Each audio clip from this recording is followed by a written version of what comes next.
paano ka magiging part owner ng malalaking kumpanya dito sa Pilipinas like SM, Jollibee, Ayala Corporation at marami pang iba. Kailangan mo munang mag-open ng account sa Philippine stock market. What is stock market all about? Parang palengke. Ano bang makikita natin sa palengke? Anything, di ba? Bigas, ulam, school supplies. Di ba? Alam niyo na itsura ng palengke eh. May mga damit, gulay, pagkain. So ano ngayon yung stock market? Ang stock market, kaya siya sinabing palengke.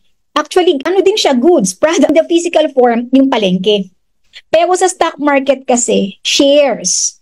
Shares ng kumpanya ang bibili natin. So ano ba halimbawa niyan? Jollibee. Ang Jollibee, nasa stock market yan. Kung mayaman ka, pwede kang mag-franchise. Eh kung hindi ka mayaman, shares yung bilin mo.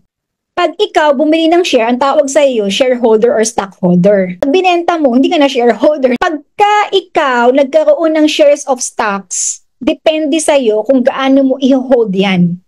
Kung gaano katagal. Ikaw ang magde-decide. Magkano ang minimum para makapag-open ng account sa Philippine stock market? Depende yun sa stockbroker. Hindi pare-pareho. Mabuti pa is turuan na lang kita. Ibibigay ko sa iyo ang aking libreng ebook. Ito yung link at ilalagay ko din sa comment section para ma-download mo yung libreng ebook. Ituturo ko sa iyo lahat step by step kung paano magsimula at paano mag-open ng account sa Philippine stock market.